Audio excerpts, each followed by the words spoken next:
Sir, Rahul ഗാന്ധിയുടെ British പൗരത്വം അത് എപ്പോഴും ഒരു ചോദ്യമാണ്. രാഹുൽ ഗാന്ധിക്ക് പൗരത്വം ഉണ്ടോ എന്ന് എല്ലാവരും ചോദിച്ചുകൊണ്ടിരിക്കണം. ഉണ്ട് എന്നതിന് എന്റെ കയ്യിൽ വ്യക്തമായ തെളിവുണ്ടെന്ന് ഒരു BJP നേതാവ് പറഞ്ഞു. അദ്ദേഹം കോടതിയിൽ അതിന് പരാതി കൊടുത്തു, അതിന്റെ കേസ് നടക്കുകയാണ്.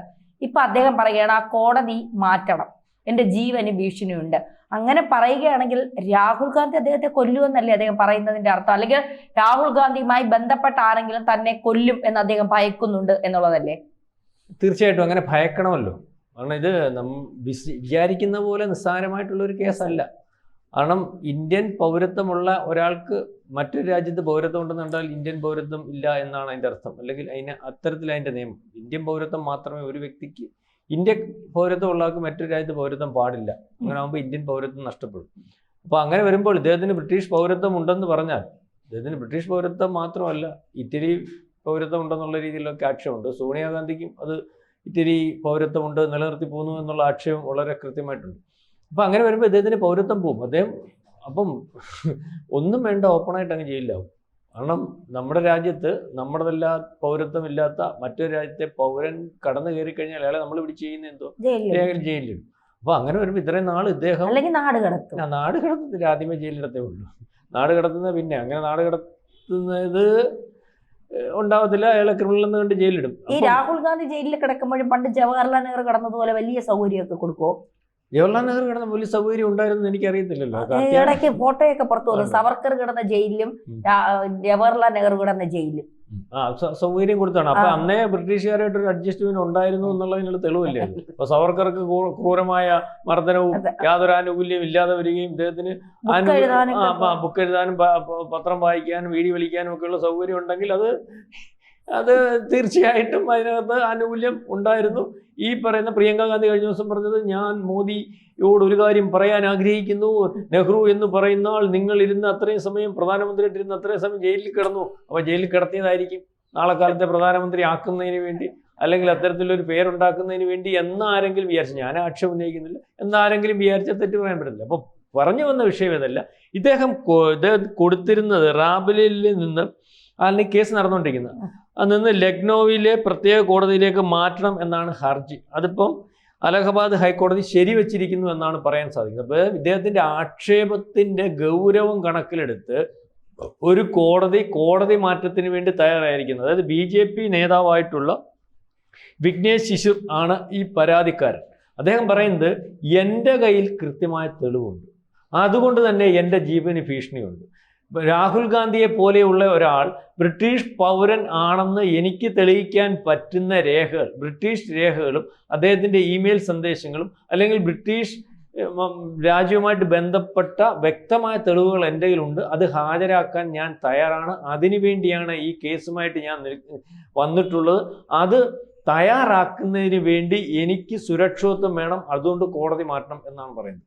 അപ്പം ഇദ്ദേഹത്തിനെതിരെ വേറൊരു വലിയ കുഴപ്പമുണ്ട്. ഇദ്ദേഹത്തിനെതിരെ ഈ പറയുന്ന രേഖകളും കാര്യങ്ങളും ഇമെയിലുകളും അല്ലെങ്കിൽ വ്യക്തവരുത്തി കാര്യങ്ങളും ഒക്കെ കോടതിയിൽ കൊടുത്താലും, ഞാൻ നേരത്തെ ഒരു ടോക്കിനകത്ത് പറഞ്ഞതുപോലെ ഗവൺമെൻറ്റിന് ഈ രഹസ്യാന്വേഷണ വിഭാഗത്തിനും അല്ലെങ്കിൽ നമ്മുടെ ഗവൺമെൻറ് സംവിധാനത്തിനും ഒക്കെ ഈ പറയുന്ന ബ്രിട്ടീഷ് പൗരത്വം ഉണ്ടെന്ന് കണ്ടാൽ തന്നെ കോടതി ചോദിക്കുമ്പോൾ അതിന് വ്യക്തത വരുത്തി പറയാൻ പറ്റുന്ന ഒരു അവസ്ഥ ഉണ്ടോ എന്ന് എനിക്കറിയത്തില്ല. കാരണം അതിനകത്ത് നമ്മൾ പറയുന്നത് ഇപ്പം ധന്യ ബ്രിട്ടീഷ് പൗരയാണോ എന്ന് നമുക്ക് ബ്രിട്ടീഷ് അല്ലെങ്കിൽ ആ രാജ്യത്തോട് ചോദിക്കുമ്പോൾ പറയുക, അല്ലെന്ന് പറഞ്ഞാൽ എന്ത് ചെയ്യും?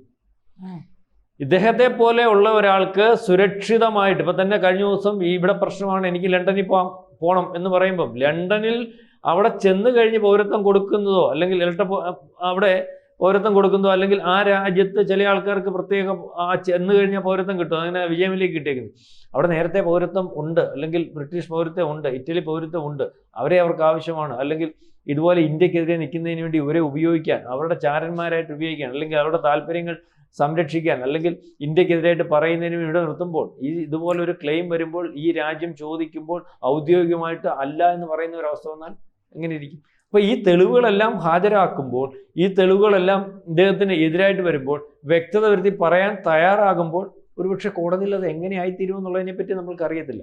അന്നേരം ബ്രിട്ടീഷ് പൗരത്വം ഉണ്ടോ എന്ന് ചോദിച്ചാൽ ഞങ്ങൾക്ക് പൗരത്വമൊന്നും ഇല്ല, അല്ലെങ്കിൽ ഇല്ല, ഈ രേഖകളൊക്കെ വ്യാജമാണ്, ഞങ്ങളുടേതല്ലെന്ന് ആ രാജ്യം പറഞ്ഞാൽ ആ രാജ്യത്ത് അല്ല എന്ന് തെളിയിക്കുന്നതിന് വേണ്ടി, അത്തരത്തിൽ തീരുമാനിക്കുന്നതിന് വേണ്ടി നമ്മുടെ കോടതി കഴിയുമെങ്കിൽ ഈ പറയുന്നത് യാഥാർത്ഥ്യമാവും. ഞാൻ പറഞ്ഞ മനസ്സിലായി. അപ്പം ഈ ഒരു ആനുകൂല്യത്തിലാണ് ഇവർ ബലത്തിൽ നിൽക്കുന്നത്.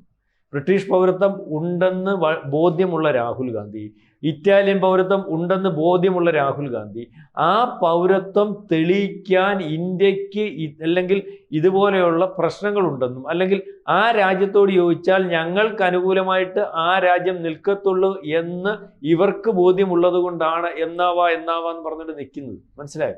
എന്നാലും ഇത് കോടതിയിൽ വരുമ്പോൾ, കോടതിയിൽ തെളിവുകൾ നിരത്തുമ്പോൾ, ഈ കോടതിയിൽ നിരത്തുന്ന തെളിവുകൾ വെളിയിൽ വന്നാൽ, അത് പരസ്യപ്പെട്ടാൽ, മാധ്യമങ്ങൾ ഏറ്റെടുത്താൽ, ഇദ്ദേഹത്തിന്റെ കാര്യമായതുകൊണ്ട് നമ്മുടെ ഇന്ത്യക്കപ്പുറം ലോകത്ത് ഇത് ചർച്ചയാകുമ്പോൾ, ലോക മാധ്യമങ്ങൾ ഈ തെളിവുകൾ വരുമ്പോൾ, ഇന്ത്യയുടെ അല്ലെങ്കിൽ നെഹ്റു കുടുംബത്തിൽ നിന്നുള്ള ഒരാൾ, അല്ലെങ്കിൽ നാളത്തെ പ്രധാനമന്ത്രി ആവാനിരിക്കുന്ന ഒരാൾ, ഇന്ത്യയുടെ പ്രതിപക്ഷ നേതാവായിട്ടിരിക്കുന്ന ഒരാൾ ഇന്ത്യക്കകത്തു നിന്ന് മറ്റ് രാജ്യത്തിൻ്റെ പൗരത്വം വഹിക്കുന്ന ആളാണെന്ന് വരുന്ന ഒരു വാർത്ത വലിയ വലിപ്പത്തിൽ വരുകയും അതൊരു പക്ഷേ നാളെ കാലത്ത് ഇതുവരെ ഉണ്ടായിരുന്ന, അല്ല ഞാൻ ഇന്ത്യക്കാരനാണ്, എനിക്ക് ഇന്ത്യ കഴിഞ്ഞൊന്നുമില്ല, ഇന്ത്യക്ക് വേണ്ടി എൻ്റെ അച്ഛൻ മരിച്ചു, ഇന്ത്യക്ക് വേണ്ടി എൻ്റെ അമ്മൂമ്മ മരിച്ചു, നാളെ കാലത്തെ എനിക്കും അത് സംഭവിക്കാം എന്നൊക്കെ പറഞ്ഞ് ത്യാഗത്തിൻ്റെയും അല്ലെങ്കിൽ ഈ മരണത്തിൻ്റെയും ഒക്കെ കഥ പറഞ്ഞ് ഇലക്ഷൻ വരുമ്പോൾ സംസാരിക്കുകയും അത്യാവശ്യം പാർലമെന്റിൽ എല്ലാം വഴിമുട്ടുമ്പോൾ പാകിസ്ഥാന് വേണ്ടി സംസാരിച്ചത് എന്തിനാണെന്ന് ചോദിക്കുമ്പോൾ, അല്ലെങ്കിൽ ഈ അമേരിക്കയിൽ പോയി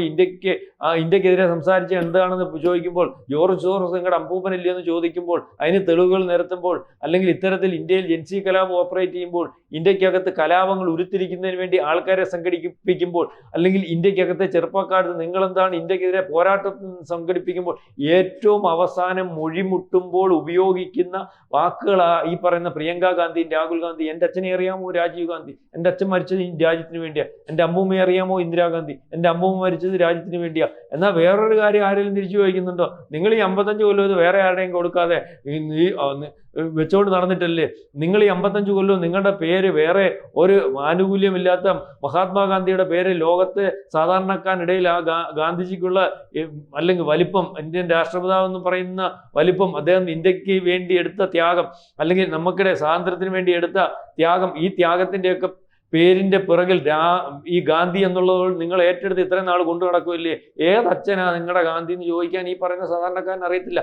ഇപ്പോഴും വ്യക്തത വരുത്തി പറഞ്ഞിടക്കെ ആരും മുഖത്ത് ചോദിക്കുന്നില്ല. കാരണം നെഹ്റു കുടുംബമാണ് നെഹ്റുവിനെ ഇല്ലായ്മ ചെയ്യാൻ ശ്രമിക്കുന്നു എന്നൊക്കെ പാർലമെന്റിൽ പ്രിയങ്ക ഗാന്ധിയും രാഹുൽ ഗാന്ധിയും സോണിയാഗാന്ധിയും ഒക്കെ പറയുമ്പോൾ നെഹ്റുവിനെ നിങ്ങളെന്താ അല്ലെങ്കിൽ രാഹുൽ നെഹ്റു, പ്രിയങ്ക നെഹ്റു, അല്ലെങ്കിൽ സോണിയ നെഹ്റു, രാജീവ് നെഹ്റു എന്നൊക്കെ പറയുന്നത് എന്താ? അപ്പൊ നെഹ്റു ഇറ്റലിയിൽ നിന്ന് വന്ന പറക്കപ്പുറക്കോ എന്നും കണ്ട അതിന്റെ പേര്, ആ സ്ഥാനത്തിന്റെ പേര് ഇപ്പൊ സോണിയാഗാന്ധി എന്നാക്കി. എന്നിട്ട് അതിന്റെ അറ്റത്ത് ഗാന്ധി. അതല്ല, മനസ്സിലാവുന്നുണ്ടോ? അപ്പൊ ആ രീതിയിലുണ്ടോ ഗാന്ധി? വാദ്രയ്ക്കുണ്ട്, വാദ്രയ്ക്കുണ്ട് ഗാന്ധി. ആരറിയുന്ന മനസ്സിലായി. ഇവരെല്ലാം കഴിഞ്ഞ ദിവസം വേറെ നമ്മുടെ പോട്ട് ഇവിടുത്തെ ഏറ്റവും പ്രധാനപ്പെട്ട അല്ലെങ്കിൽ UDF-നകത്തെ പ്രധാനപ്പെട്ട ഘടകകക്ഷിയായിട്ടുള്ള മുസ്ലിം ലീഗിന്റെ ഒരു നേതാവുണ്ടല്ലോ, യുവജന നേതാവ് ഫറൂഖ്, അയാളുടെ പേരെന്താ? യൂത്ത് ലീഗിന്റെ ഇപ്പോഴത്തെ നേതാവ് പേര് ഞാൻ ഓർക്കുന്നത്. അദ്ദേഹം ഒരു പ്രാവശ്യം പ്രസംഗിക്കുന്നത് കേട്ടിട്ടുണ്ട്. ഗാന്ധി ആരാന്നറിയാമോ? രാഹുൽ ഗാന്ധിയുടെ അപ്പൂപ്പനാണ്. ഈ കേരളത്തിൽ പ്രസംഗിച്ചതാ. രാഹുൽ ഗാന്ധിയുടെ മുത്തച്ഛനാണ് ഗാന്ധി. അത്രയ്ക്ക് പാരമ്പര്യമുള്ള മനുഷ്യനാണ് രാഹുൽ ഗാന്ധി. യൂത്ത് വിങ്ങിന്റെ സംസ്ഥാന പ്രസിഡന്റ്, മുസ്ലിം ലീഗിന്റെ യുവജന നേതാവ്, തീപ്പൊരി നേതാവ് PK ഫിറോസാ പറഞ്ഞത്. നിങ്ങൾക്ക് ഇതിനകത്തൊക്കെ കിടപ്പുണ്ട്, യൂട്യൂബിനകത്തൊക്കെ നോക്കിയാൽ മനസ്സിലാവും. നിങ്ങൾക്കറിയാമോ രാഹുൽ ഗാന്ധി ആരാണെന്ന്? ആ മനുഷ്യൻ ഈ രാജ്യത്തിന് വേണ്ടി എന്തും വേണ്ടി ത്യാഗം അനുഷ്ഠിക്കുന്നുണ്ടോ നിങ്ങൾക്കറിയാമോ? ലോക്സഭ തെരഞ്ഞെടുപ്പ് അറിയാം. അദ്ദേഹം എന്തെല്ലാം പ്രശ്നങ്ങളാണ് അഭിമുഖീകരിക്കുന്നത്. ഈ രാജ്യത്തിന് വേണ്ടി സ്വന്തം ജീവിതം അദ്ദേഹം മാറ്റിവെച്ചിരിക്കുകയാണ് എന്നൊക്കെ പറഞ്ഞ് മഹാത്മാഗാന്ധിയുടെ കൊച്ചുമനാണ്. അപ്പം തന്നെ എല്ലാവർക്കും പിന്നെ മലപ്പുറത്തായിട്ട് കുഴപ്പമില്ല.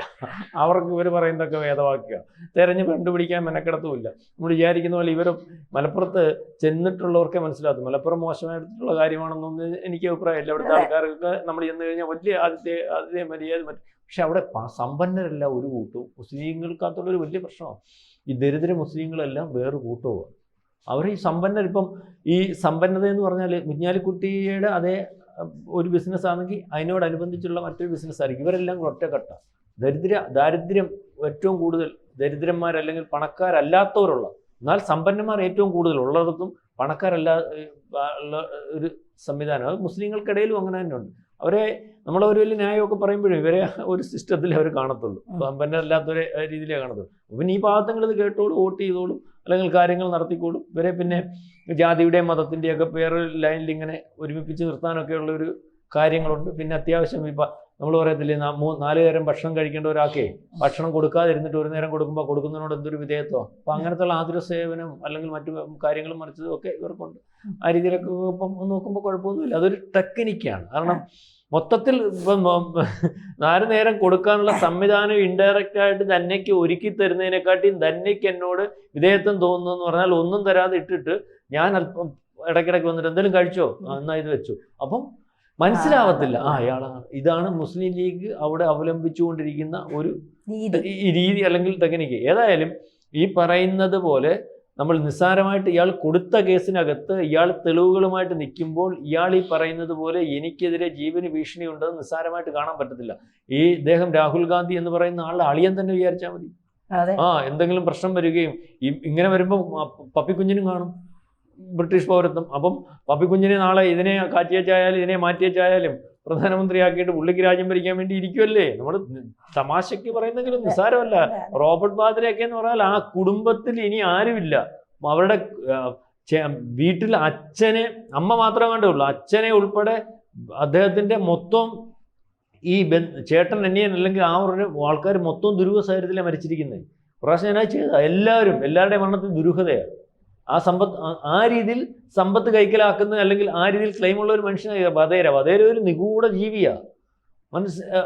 അപ്പം ഇതൊക്കെ അവർക്ക് ആലോചിക്കാം. അപ്പോൾ ഇദ്ദേഹം പറയുന്നതിനകത്ത് അല്ലെങ്കിൽ ഞാൻ ഈ തെളിവുകളുമായിട്ട് വരുമ്പോൾ ഇത് വലിയ വ്യാപകമായിട്ടുള്ള പ്രശ്നമാകും, അല്ലെങ്കിൽ അത്തരത്തിൽ ചർച്ചയാകും. കോടതി തീരുമാനമെടുക്കുന്നതിനപ്പുറം ഈ തെളിവുകൾ മാധ്യമങ്ങൾ ഏറ്റെടുക്കും. അത് ഇന്ത്യയിലെ മാധ്യമങ്ങളായിരുന്നില്ല, അന്താരാഷ്ട്ര മാധ്യമങ്ങൾ അല്ലെങ്കിൽ ലോക നിലവാരത്തിലുള്ള മാധ്യമങ്ങളൊക്കെ ഏറ്റെടുക്കുന്ന ഒരവസ്ഥ വരും. അത് അവരെ ബാധിക്കുന്ന രീതി വരും. അതുകൊണ്ട് എനിക്ക് വേണ്ട സുരക്ഷിതത്വം അത് ആ കോടതിയിലാണെങ്കിൽ നടക്കത്തില്ല, ഞാൻ ആഗ്രഹിക്കുന്നു. അപ്പോൾ കോടതി ഇത് അംഗീകരിച്ചിരിക്കുന്നു എന്ന് വേണം വരും. അപ്പോൾ അത്തരത്തിലാണ് കാര്യങ്ങളുടെ പോക്ക്. ഏതായാലും ബ്രിട്ടീഷ് പൗരത്വം ഉണ്ടോ ഇല്ലയോ എന്നുള്ളത് വ്യക്തത വരുത്തേണ്ടതേ ഉള്ളൂ. ആൾക്കാർക്കെല്ലാം അറിയാം പുള്ളിക്ക് ബ്രിട്ടീഷ് പൗരത്വവും കാണും, ഇറ്റലി പൗരത്വവും കാണും. എവിടൊക്കെ ഉണ്ടെന്നുള്ള കാര്യത്തെപ്പറ്റി തെരഞ്ഞ് കണ്ടുപിടിക്കേണ്ടി വരും എന്നുള്ള കാര്യം അറിയാം. കാരണം പുള്ളിയുടെ ചെയ്തി അതാണല്ലോ, പുള്ളിയുടെ പണി അതാണല്ലോ. ഇന്ത്യക്ക് വേണ്ടിയാണല്ലോ പുള്ളിയുടെ പണി. ഇന്ത്യക്ക് വേണ്ടി പണിയെടുക്കുന്നതിനെക്കാട്ടി കൂടുതൽ ഇന്ത്യ വിരുദ്ധ ശക്തികൾ അല്ലെങ്കിൽ ഇന്ത്യ തറക്കാൻ നിൽക്കുന്ന ലോകരാജ്യങ്ങളുടെ കൂടെ നിന്ന് കാര്യം പറയുന്ന ഒരവസ്ഥയാണ്. അത് കേൾക്കുന്നവർക്ക്, ചിന്തിക്കുന്നവർക്ക്, ബുദ്ധിയുള്ളവർക്ക്, രാഷ്ട്രീയക്കാർക്ക് മനസ്സിലാവും, സാധാരണക്കാരന് മനസ്സിലാവുന്ന ഒരവസ്ഥയില്ല. പക്ഷേ ഇപ്പോൾ മനസ്സിലായി തുടങ്ങി. അതാണ് എന്തോ നടത്തിയിട്ടും പുള്ളിക്ക് മുന്നോട്ട് പോകാൻ പറ്റാത്ത ഈ പറയുന്ന ഏറ്റവും അവസാനം കലാപം ആഹ്വാനം ഏതറ്റം വരെ നോക്കി നിർത്താൻ വേണ്ടിയാണ് ഈ വോട്ട് ചോരിയുമായിട്ട് വീണ്ടും പുള്ളി നിൽക്കുന്നത്.